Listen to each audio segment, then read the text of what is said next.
ચાલો આજે ધંધાની આખી નાણાકીય કુંડળી ખોલીએ.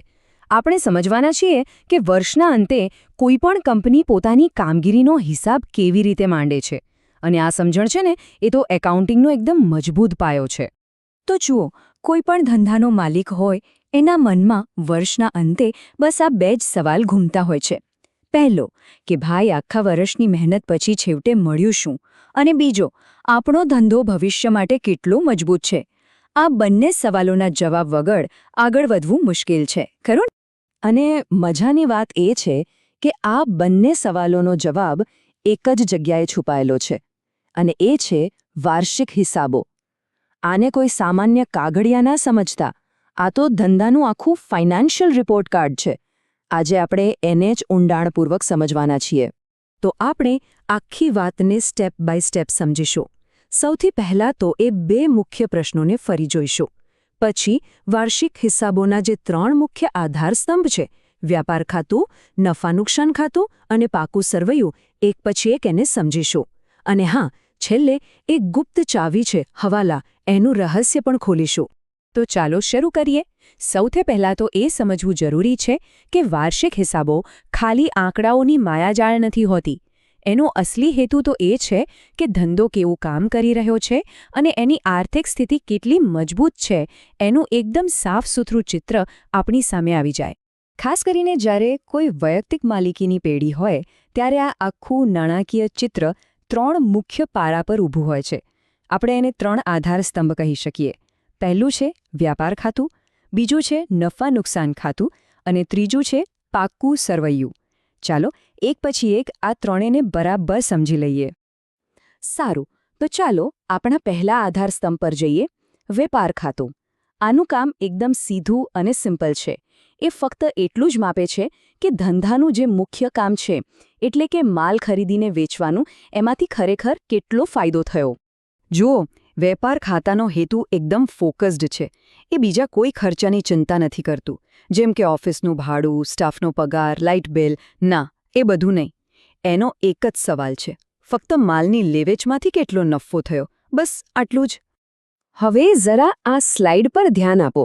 અહીં બહુ સરસ રીતે બતાવ્યું છે કે વેપાર ખાતું કેવી રીતે કામ કરે છે. એક બાજુ ઉધાર બાજુ, માલને લગતા બધા જ ખર્ચા લખવામાં આવે છે, અને બીજી બાજુ જમા બાજુ, એ માલ વેચવાથી થયેલી આવક નોંધવામાં આવે છે. એકદમ સ્પષ્ટ હિસાબ. અને બસ, જો જમા બાજુ એટલે કે આવકવાળી બાજુનો સરવાળો ઉધાર બાજુ એટલે કે ખર્ચવાળી બાજુ કરતાં વધારે હોય તો જે તફાવત આવે એ જ છે આપણો કાચો નફો. આ આપણો પહેલો મોટો પડાવ છે.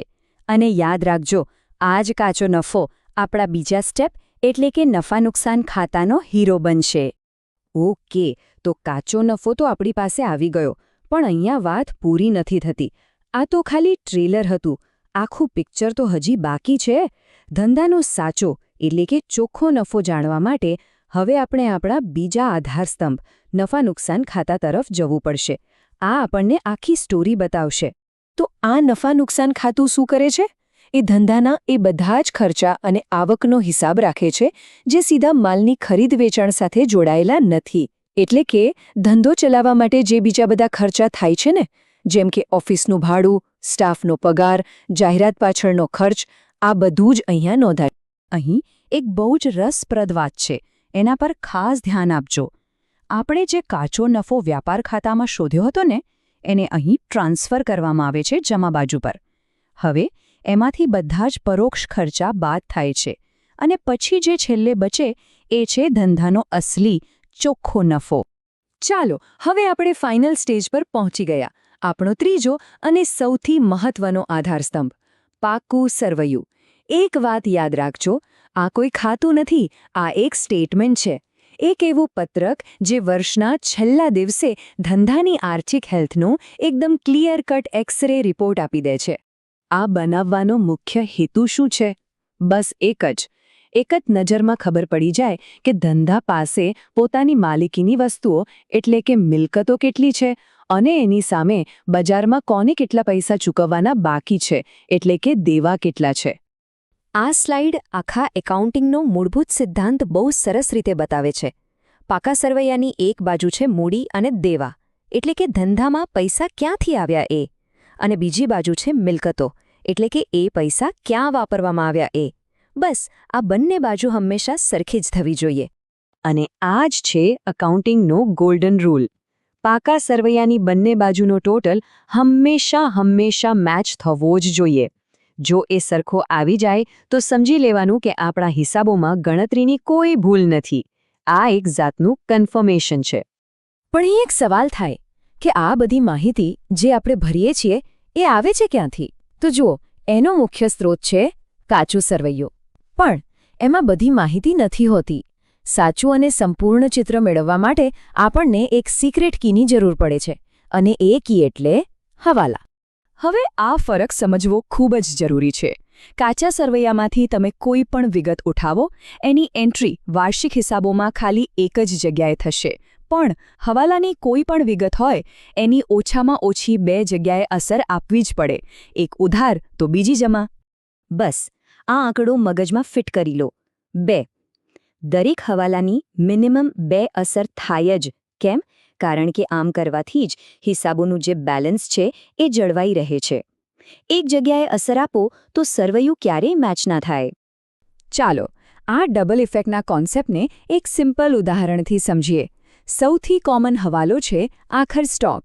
તો એની પહેલી એન્ટ્રી ક્યાં થશે? વ્યાપાર ખાતાની જમા બાજુ પર. અને એની બીજી એન્ટ્રી એ પાકા સરવૈયામાં મિલકત બાજુ બતાવવામાં આવશે, કારણ કે એ આપણી મિલકત છે. થઈ ગઈ ને 2 અસર. અને આખર સ્ટોક તો ખાલી એક ઉદાહરણ છે.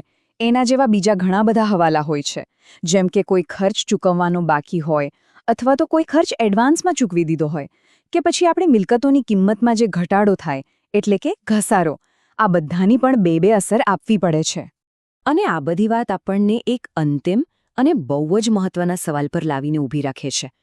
માની લો કે પાક્કું સરવૈયું એકદમ પરફેક્ટ રીતે મેચ થઈ ગયું. તો શું એનો મતલબ એ થયો કે ધંધો સુપર હિટ છે? ના, બિલકુલ નહીં. પાક્કું સરવૈયું મેચ થવું એ ખાલી એટલું જ બતાવે છે કે હિસાબમાં ગણતરીની ભૂલ નથી. ધંધો ખરેખર સફળ છે કે નહીં એ જાણવા માટે તો આ આંકડાઓનું ઊંડાણપૂર્વક વિશ્લેષણ કરવું પડે છે. અને એ જ તો આખી કસરતનો મુખ્ય હેતુ છે.